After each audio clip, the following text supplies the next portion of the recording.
Hi everyone, today we are going to go over lesson 22. The objectives for this lesson is you will be able to calculate closing cost. You'll also be able to compute allocations for the monthly mortgage payment to principal, interest, and the new principal. And you'll also be able to connect assessed values with real estate taxes. We're going to start off with some key terms. First, we have closing cost, which are costs associated with the transfer of property from the seller to the buyer, which may include fees for the property survey, loan application, document preparation, and points. Tax rate is the percent of income, sales, or property value collected in taxes. The tax rate on property is sometimes expressed in mills per dollars or per dollar of the property's assessed value. Real estate taxes are taxes collected by the city or county from homeowners to pay the roads, parks, schools, government offices, and other services. Assessed value is the dollar value a tax assessor assigns to a property for taxation purposes. Rate of assessment is the percent of a property's market value that is taxed. Market value is the price at which a property can be bought or sold. Alright, let's look at some closing cost. So remember, closing cost is just fees, that you pay when you're trying to buy a house, basically. So these are some kinds of closing costs. We have application fee, borrower's credit check, points, appraisal fee, title search, title insurance, attorney's fee, documentation stamp, processing fee. What we want to do is we want to find the total closing cost of Jennifer's mortgage, and we want to round it to the nearest dollar. So the first step we want to take is calculate the various fee amount. So for this step, we are only focused on the ones that have percentages, because basically the final answer is adding up all of these right here.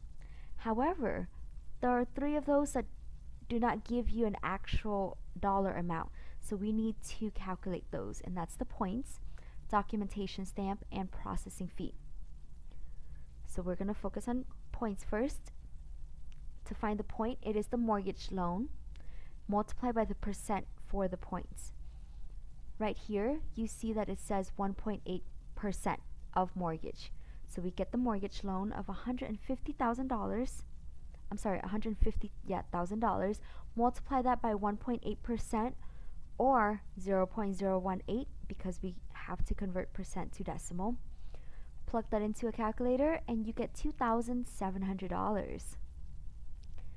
Next is the documentation stamp. Same thing, 0.25% of the mortgage.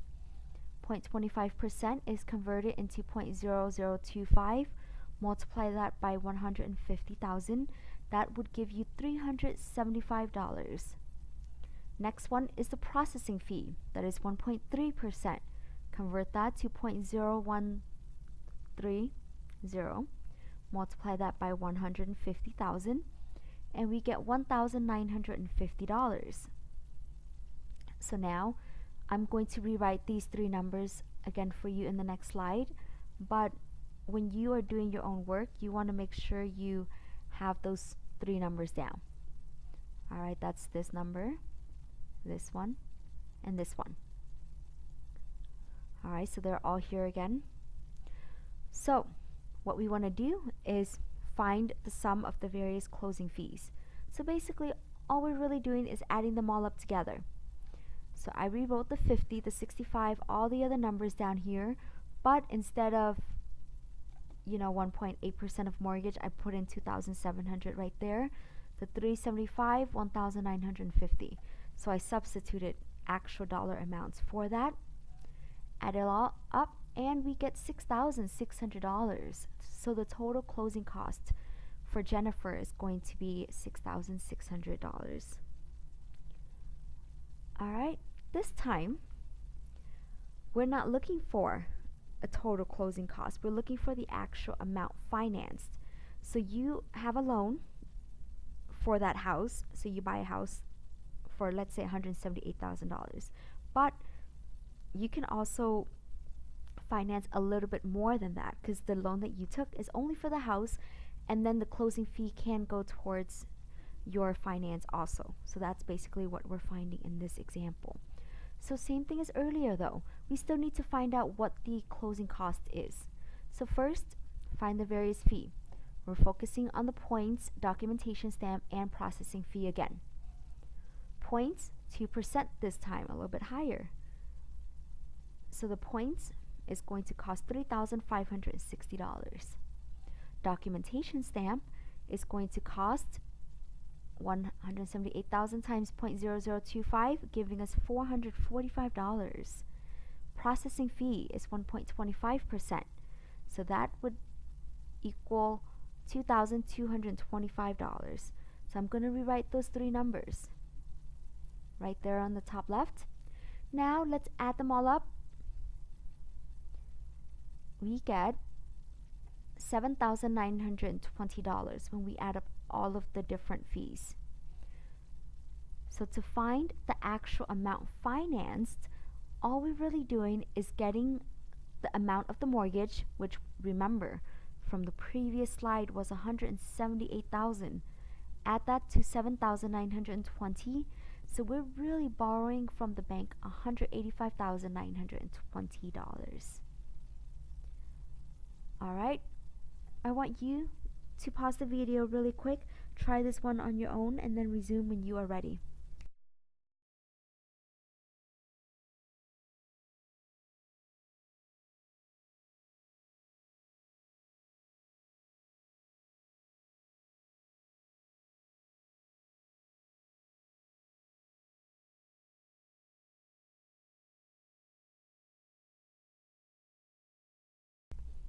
Alright, first step, just like the others, find the three fees that only give you percentages.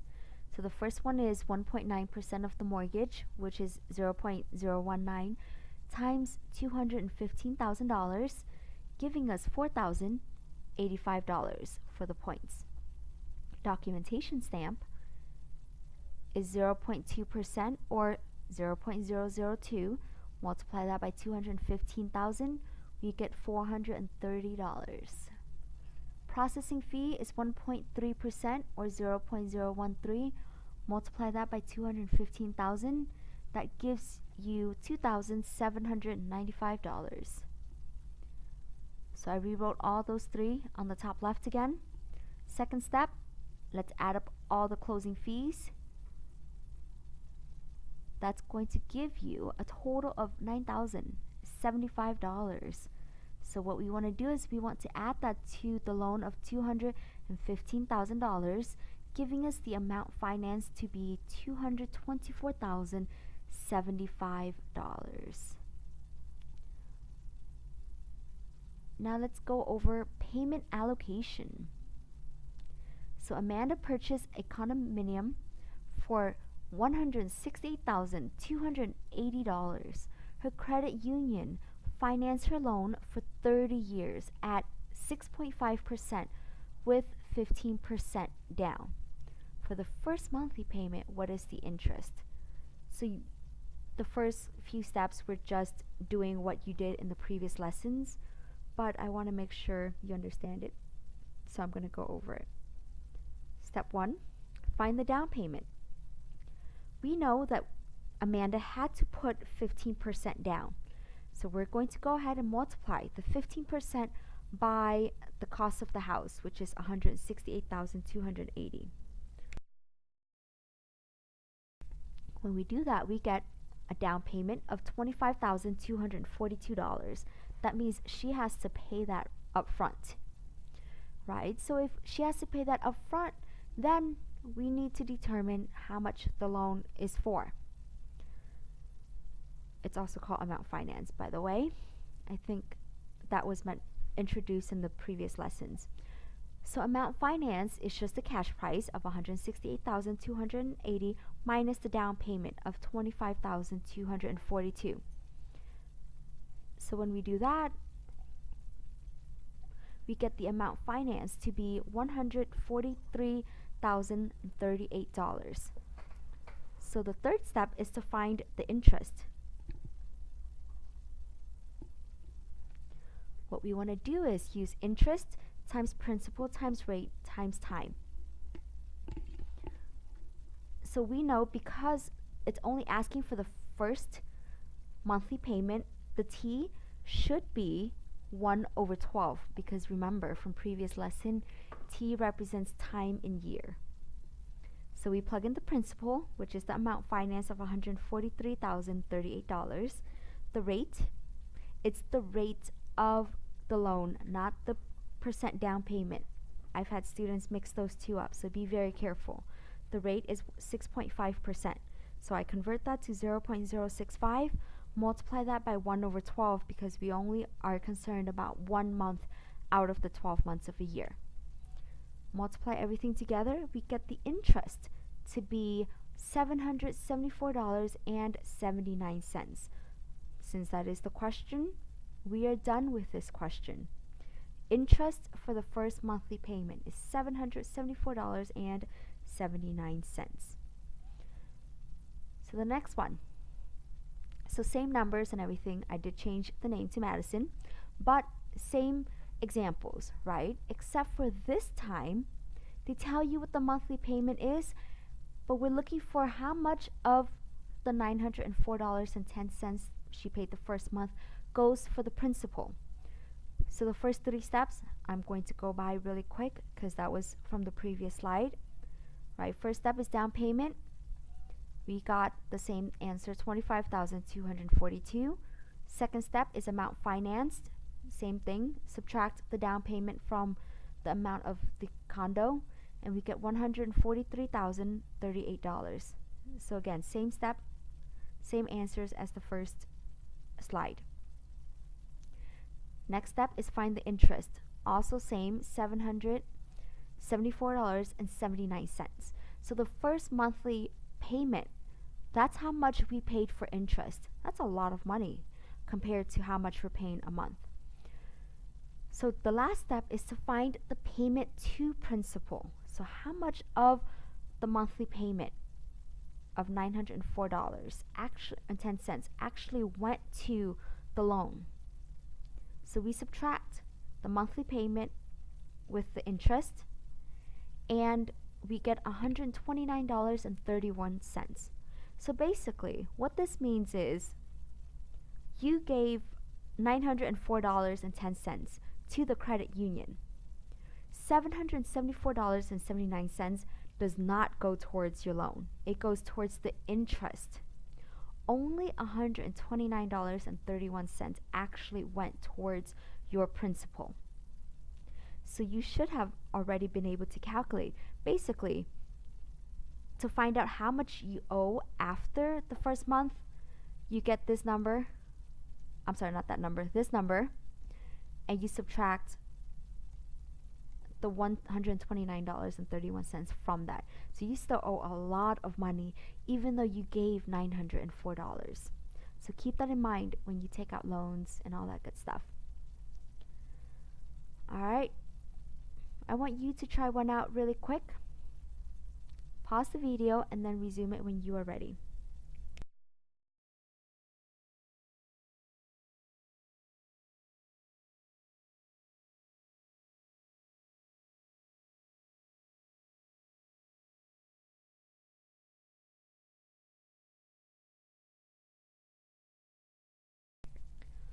Alright, first step, find the interest. So this time we didn't have to find how much the loan was because it didn't say the house was worth $243,500. It says the loan is $243,500. So we did skip those first 2 steps like we did the previous 2 slides. Alright, so first step is to find the interest, which is the $243,500 multiplied by 7% or 0.07 times 1 over 12 because we only want the first month.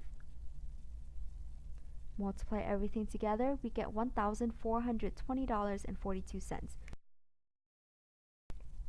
Step 2, find the payment to principal. Remember, Amber paid $1,620.01.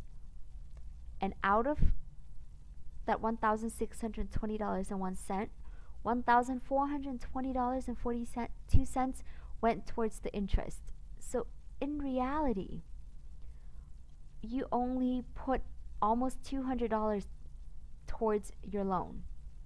So that's the payment to principal, $199.59. Alright, so this is what earlier I went ahead a little bit and talked about the decreasing principal. That's what we're going to do right now. So same example as the previous slide, right? $243,500 loan, interest rate is still 7%, monthly payment is still that. So this time we're trying to find the new balance. That means how much do we still owe the bank after we make the first payment. So steps will still be the same as previous. Find the interest, still going to be $1,420.42. Second step, find the payment to principal. Same thing, subtract the monthly payment, it should be $199.59. Now, the third step is the different step, and that's finding the new principal. So basically, how much do you owe after you make the first payment?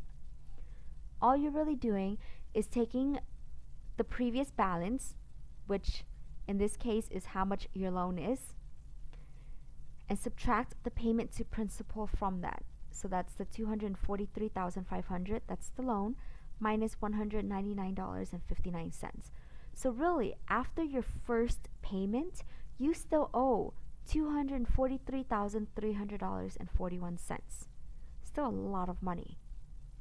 So as you go further down in the years, like if Amber was in the 28th year, for example, your payment to principal gets higher and your interest decreases because your principal decrease, so your interest decrease. So keep that in mind when you're calculating it. Alright, I want you to pause the video really quick, try this question out, and then resume when you are ready.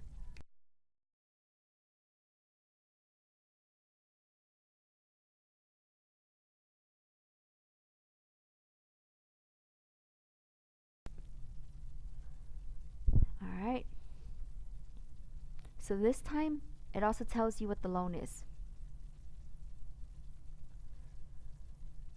We're going to want to find the interest, so we multiply $245,900 by the rate of 0.055 or 5.5% times 1 over 12, giving us the interest of $1,127.04. Second step, find the payment to principal. We're going to get the interest subtracted from the monthly payment. That's $2,009.21 minus $1,127.04. So the first month payment to principal was $882.17. So last step is find the new principal. Get the previous balance, or in this case the loan amount, $245,900, and subtract the payment to principal from that number, and we get the new principal of $245,017.83. That is the final answer for that. Real estate taxes. So when you buy a house, you have to pay real estate taxes. And so we also want to find the assessed value, market value, all that good stuff, and that kind of helps the state or the city, the county, wherever, decide how much you pay in real estate tax. So here's the formula for the assessed value. Simply the market value times the rate of assessment, and then the real estate tax is just the tax rate times the assessed value. So here's an example. Michael pays $1,581.64 in annual property taxes. The rate of assessment for his tax district is 43% and his tax rate is 42.68 mils. What is his property's market value to the nearest cent? So basically, we want to know how much is his property worth. That's what it comes down to. So first step is find the assessed value. Remember, the formula is real estate tax equals tax rate times assessed value. Plug in everything we know. We know real estate tax, we know tax rate, but we don't know assessed value. So we're going to label that as X. You can label it as whatever variable you want or not label it at all. Let's plug in what we know. We know real estate tax to be $1,581.64. The tax rate, because it says 42.68 mils, it's really 42.68 divided by 1,000. It's every $1,000. All right. Let's simplify really quick. The top or the right side, simplify 42.68 over 1,000. That gives you 0.04268. Multiply that by X. Because we're solving for X, we need to get rid of anything and everything else on the same side as X. That means we have to get rid of the 0.04268 by dividing it on both sides. When we do that, we get $37,058.11. So that is the assessed value. We're not done though, because the question is asking for the property market value. So we get that number, plug it in to the other formula I gave you, which is the assessed value equals market value times rate of assessment. So we don't know what the market value is, so we are going to give that a variable. I don't want to use X again just because I don't want you to get confused, so I put K in there. However, if you decide to choose the same variable, it's up to you. You just want to make sure you keep that in mind. But like I mentioned, decide to use a different variable, so I have K. We're going to use K for market value, plug in everything else we know. We know the assessed value, which was $37,058.11. Equal K times the rate of assessment, which is 43%. Convert that, which is 0.43. We're going to solve for K by getting rid of the 0.43, and to do that, we need to divide.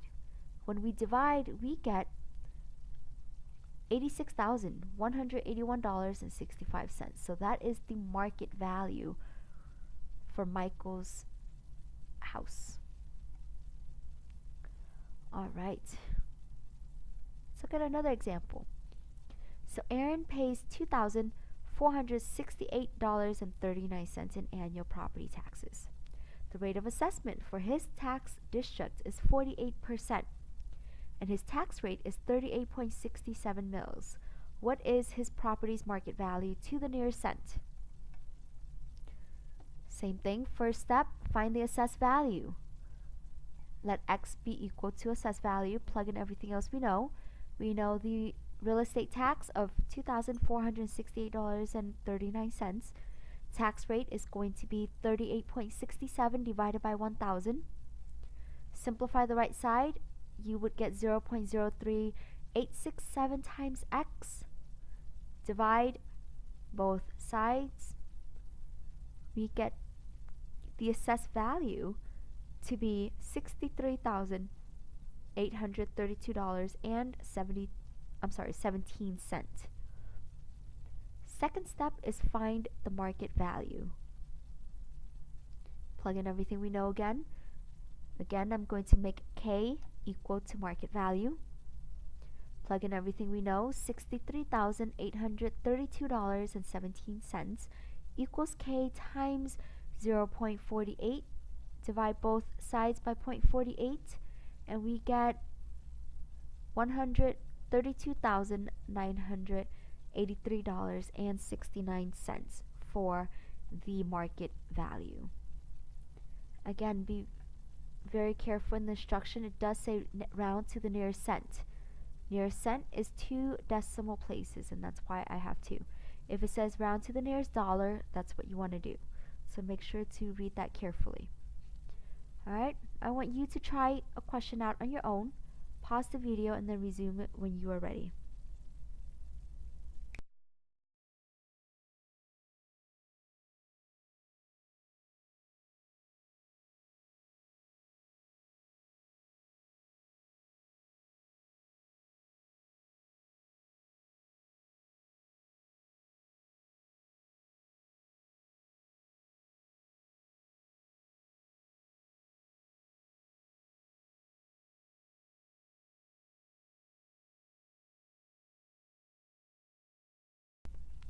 Alright, we're going to try it out. Find assessed value. Same thing as we did earlier. Let x equal assessed value, plug in everything we know. And when we do that, we get the the assessed value to be $56,064.13. Step 2, same thing. Find the market value, plug in everything we know. K equals market value. Plug in $56,064.13, divide that by 0.48, and we get $116,800.27, and that is Aaron's market value. Alright, that is all that we have for today. If you have any questions on this presentation, feel free to reach out to me.